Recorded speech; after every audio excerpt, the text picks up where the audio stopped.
यदि एक महिला 10 रुपए रोज निकाले तो महीने भर में कितने रुपए होते हैं? बोलिए। महीने भर में 100 रुपए। बहुत अच्छा गणित तुम्हारा। कितने रुपए होते हैं? 300 रुपए। एक महिला 100 रुपए निकालती है तो 300 रुपए होते हैं। यदि 10 महिला निकालें तो कितने होते हैं? गणित गणित फटाफट लगाइए। 3000। महीने के कितने होते हैं? 3000। और आप ये बताइए, यदि 100 महिलाएं 10 रुपए रोज निकालें कितने रुपए होंगे? गणित बहुत कमजोर है। लगा, बस यही तो स्थिति है। बिना मोबाइल के तुमसे होते ही नहीं है जोड़। बोलिए, यदि 100 महिलाएं 10 रुपए निकालें तो महीने के कितने होंगे? जोर से बोलो जरा, जितने जोर से मैं बोल रहा हूं बोलो। और यदि वही 10 रुपए 1000 महिलाएं निकाले तो कितना होगा? बोलिए। यदि सारे मंच मंडल और संस्थाएं इस तरह का काम करें कि अपने जैन समाज का बैंक स्वयं बना करके रखें, और 10 रुपए निकालना किसी के लिए बहुत बड़ा काम नहीं हुआ करता है मेरे भाई। यदि आपने पंडाल में इतने हजारों लोग बैठे हैं, यदि 10-10 रुपए रोज निकालें और हमारी समाज में जो गरीब और शोषित व्यक्ति हो उसको हर महीने पैसा दे करके जीवन बनाए, तो हमारा ये संस्थान बनाना सार्थक और सफल हो जाएगा। मान्यवर क्या करते? घूम घाम के आ गए, बैनर लगा दिया, चाय नाश्ता कर लिया, हो गया काम, हो गया समाज उद्धार। नहीं भाई, पढ़ाइए लिखाइए। जो बच्चे पढ़ लिख नहीं पा रहे उन पर सहायता करिए। आज एक सहेली मंडल ग्रुप आया ऊपर, मेरे से तो परिचित ही नहीं। उन्होंने कहा कि श्रीफल चढ़ाएंगे, लेकिन उन्होंने एक सच्ची श्रीफल कोई महत्वपूर्ण नहीं हुआ करता है। उन्होंने कहा कि जो बच्चे यहाँ पर आए थे जिन शरणम तीर्थ से, उनकी पढ़ाई में हम सहायता करते हैं। चाहती तो वो 15,000 खाने पीने में भी खर्च कर सकती थी, चाहती तो वो 15,000 रुपए वो तीर्थ यात्रा यहाँ वहां घूमने में खर्च करती। उन्होंने सार्थक पहल किया, मैं उन्हें आशीर्वाद प्रदान किया करता हूं। पढ़ाइए लिखाइए, वृद्धाश्रम में सहायता करिए। मान्यवर, मेरा एक आग्रह आपसे है कि आपकी समाज का पैसा आपकी समाज में ही यूज होना चाहिए, यहां वहां उसे फिजूल में खर्च करने का प्रयास मत करिए। मान्यवर, बनाओ ऐसे संगठन जो आदमी आदमी के काम आ सके। करोड़ों रुपए की बोलियां लेते हैं, बड़ी बड़ी मूर्तियां स्थापित कर देते हैं, लेकिन 4 दिन भी पूजा करने नहीं जाते। उनके पास टाइम ही नहीं है पूजन करने का। मान्यवर, पूजन करिए, भगवान का अभिषेक करिए, तो एक नई समाज का यहां पर निर्माण हो सकता है। आपसे एक ही निवेदन है, समय अपनी सीमा पर है, बातें बहुत कुछ हैं। एक यहां का मुझे मालूम नहीं है, राजस्थान में एक परंपरा है कि जो व्यक्ति 10 उपवास करता है उसका बड़ा जुलूस निकलता है। निकलना चाहिए, अच्छी बात है, लेकिन उसके बाद जो गंदी बात है कि जिस घर में उपवास हो गया, पारणे के दूसरे दिन उस घर को पूरी समाज का भोजन कराना पड़ता है, जीवनवारी देना पड़ती है। मान्यवर, यदि इस तरह की व्यवस्थाएं समाज में लागू की जाएंगी तो हमारा गरीब तबके का आदमी उपवास करने से घबराएगा, बोलेगा मैं उपवास कर लूं लेकिन समाज को भोजन कहां से कराऊंगा, पूरी समाज को जीवनवारी कहां से दूंगा। ऐसी जीवनवारियां चल गई हैं, ऐसा भोजन चल गया है। मान्यवर, आप सोचिए, एक गरीब आदमी कहां से वहन करेगा? वो कर्ज लेकर के जीवनवारी कराता है क्योंकि उसने उपवास किया है। ये तप की अनुमोदना है। मैं पुलक सागर कहता हूं, यदि उसका जुलूस निकल रहा है और उसने 10 दिन तपस्या की है, उपवास किया है, तो ये तप की अनुमोदना नहीं होती कि तुम्हें खाना खिलाया जाए। समाज में मृत्यु भोज चलता है, मरने वाला जान से गया, तुम्हें खाने की पड़ी कि लाओ हमको खिलाइए, हमको भोजन कराए। मृत्यु भोज बंद होना चाहिए, रात्रि भोज बंद होना चाहिए। मरे हुए का भी खा जाओगे तुम, जीते का खाओ तो खाओ, मरे हुओं का खाना नहीं छोड़ते हो। कैसे समाज की स्थापना होगी? ये कुरीतियां मिटना चाहिए समाज से। एक महिला ने उपवास किया राजस्थान में, उसने उपवास करने के बाद मेरे पास आई कि मैंने कुछ पैसा जोड़ रखा था, अब मैं उससे समाज की जीवन बारी करूंगी। मैंने कहा पागल हो गई है क्या? बोले मैं गरीब हूं, मेरे पास ज्यादा कुछ नहीं है, लेकिन उपवास की भी भावना मेरे अंदर थी। मान्यवर, ये परंपराएं बंद करिए। उपवास की सही अनुमोदना करना है तो खाने से नहीं की जाती है। यदि कोई उपवास करके जुलूस निकल रहा है तो माला पहना के प्रार्थना करना भगवान से कि अगली साल मुझे भी तपस्या करने का सौभाग्य प्राप्त हो, ऐसी शक्ति मेरे अंदर भी, ये अनुमोदना होती है। ये खाना पीना अनुमोदना होता है, इसको प्रभावना कहते हैं। अरे ऐसी प्रभावना और ऐसी अनुमोदना लगाओगे तो उपास करने वालों की कमी आ जाएगी समाज में, ध्यान रखिए। अरे वो बेचारा 10 दिन भूखा मरा, 10 दिन खाया नहीं पिया नहीं, तुमको खाने की पड़ी है। बोले क्या? बोले तपस्या की अनुमोदना चल रही। वाह रे जैनियो, क्या व्यवस्थाएं तुमने बना रखी है। तप की अनुमोदना तप से होना चाहिए, चरित्र से होना चाहिए। मान्यवर, क्या ये कोई प्रतिस्पर्धाएं नहीं है। मान्यवर, 10 दिन तक जो उपास करता है ना, ध्यान रखना, पूरी समाज को मिलकर उसका भैया व्रत तो तुमने किया नहीं, सेवा तो तुमने की नहीं, उसके त्याग की कोई शिक्षा ली नहीं। मान्यवर ध्यान रखिए, सोचना है आपको, एक अच्छी समाज का निर्माण करें। एक संत थे बहुत बड़े, उन्होंने एक धार्मिक ग्रंथ लिखा, इतना बढ़िया ग्रंथ लिखा, 1000 पृष्ठ का ग्रंथ था। लोगों ने कहा कि संत जी आप कहें तो ये ग्रंथ प्रकाशित कर दें। संत ने कहा कर दो तो कर दो।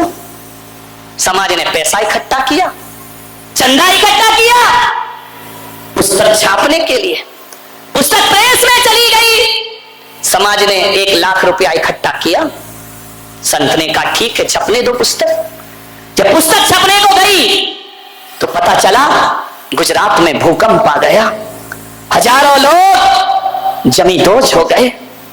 संत ने कहा एक काम करो, ये पुस्तक का पैसा भूकंप पीड़ितों को पहुंचा देना चाहिए। लोगों ने कहा महाराज ये पुस्तक के नाम से पैसा आया है। संत ने कहा पहुंचा दो, कोई दिक्कत की बात नहीं है। वहां पहुंच गया। 1 साल बाद फिर विचार बना कि पुस्तक छपे, 2 लाख रुपए इकट्ठे हुए।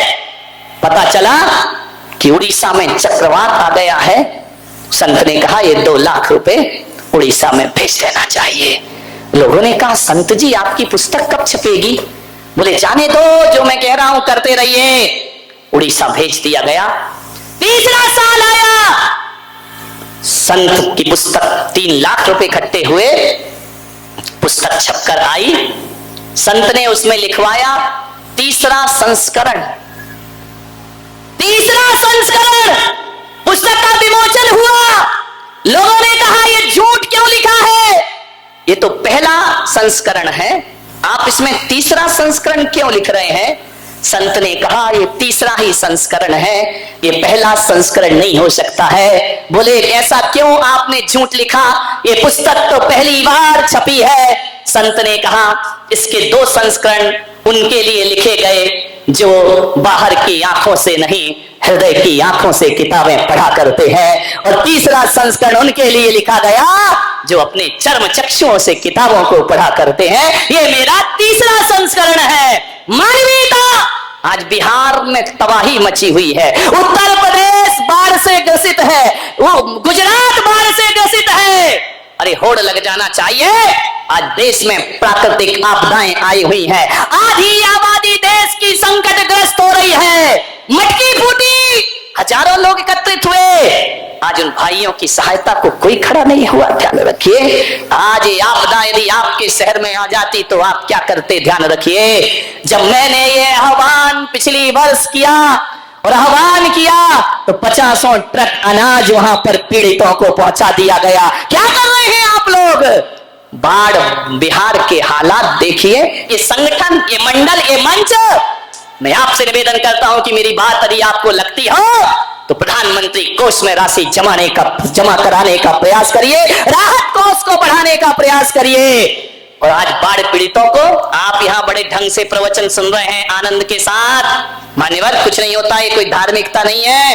धार्मिकता तो वह है कि जहां दो गिलास के लिए दाने दाने को आदमी तरस रहा हो, वहां पर बारामती से अनाज जाना चाहिए, बारामती से कपड़े जाना चाहिए, भोजन जाना चाहिए। तब तो आपको समझूंगा कि आपके अंदर मानवीयता मौजूद है। कोई धर्म, कोई भी समाज हो, आज एक ऐसी बात अपने दिल में लेकर के जाए, बाढ़ पीड़ितों की सहायता में आगे खड़े हो जाइए। आधी आबादी बर्बाद हो रही है इस देश की मेरे भाई। आधे लोग प्राकृतिक आपदा के रोज अखबारों में पढ़ते हो, चाय की चुस्कियां लेते जाते हो, पढ़ते जाते हो, बिहार में बाढ़ आ रही, इतने लोग मर गए। तुम्हारे हाथ नहीं कांपते हैं कि जिनके घर उजड़ गए उन पर क्या बीत रही होगी, जिनके लिए 4 दीवार और एक छत भी आज नहीं बची है, जिनके रिश्ते खत्म हो गए, जिनका परिवार खत्म हो गया है। मान्यवर, क्या उनके लिए कुछ नहीं? यही जियो और जीने दो है, यही धार्मिक चेतना है हमारे अंदर। नहीं मेरे भाई, दर्द समझो एक दूसरे का, पीड़ा समझो एक दूसरे की। यदि आपने एक दर्द समझ लिया तो समझना चातुर्मास सफल हो गया, वरना ताली बजा के चले गए, हम भी चले जाएंगे अपने काम से, तुम भी चले जाओगे अपने काम से। बाढ़ पीड़ितों के लिए कुछ करे समाज, जैन समाज ही अकेला नहीं, कुछ 4-5 लोग तैयार हो जाओ, हिंदू हो, जैन हो, मुसलमान हो, वैष्णव हो, सब संगठनों को एकत्रित करो और बाढ़ पीड़ितों के लिए जरूर कुछ ना कुछ सहायता यहां से पहुंचाने का प्रयास करिए। तो आप एक आदर्श देश के आदर्श नागरिक बनने का सबूत प्रमाण प्रस्तुत करेंगे। तुम्हारे यहाँ पानी की बूंद नहीं है, वहां पानी से लोग परेशान हो रहे हैं, ध्यान रखिए। मनाए मान्यवर, पर्युषण पर्व आ रहा है, बहुत उपास साधना व्रत करेंगे, करिए, मैं उसकी अनुमोदना करता हूं, मैं आशीर्वाद भी दिया करता हूं कि आप करिए मान्यवर।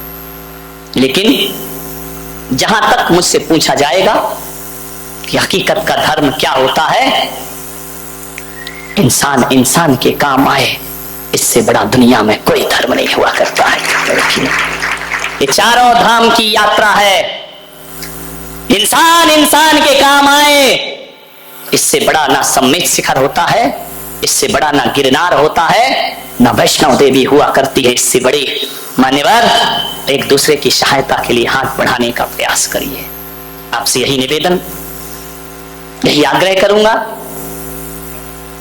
कि एक ऐसे समाज का हम निर्माण करें जो आदर्श समाज कहलाए, अहिंसा और अपरिग्रह जिसका मूल मंत्र हो। ऐसा ना हो कि अमीर अमीर ही बनता जाए, गरीब गरीब ही होता जाए। नहीं मेरे भाई, मैं मोदी को एक बार का धन्यवाद तो जरूर देता हूं कि 3 साल में मोदी सरकार ने गरीबों को अमीर भले ना बनाया हो, लेकिन अमीरों को तो गरीब बना दिया है उसने, ध्यान रखिए मान्यवर। सबकी हालत खराब है अभी व्यापारियों की, ध्यान रखें। सबको समानता का अधिकार वह व्यक्ति देना चाहता है, आशीर्वाद का पात्र है हमारे, ध्यान रखिए मान्यवर। आप सबने सुना, अनुग्रहित हो, मेरी भावनाएं किसी के हृदय को चोट पहुंचाई होंगी, कोई बात नहीं है, क्षमा की उम्मीद मत रखना।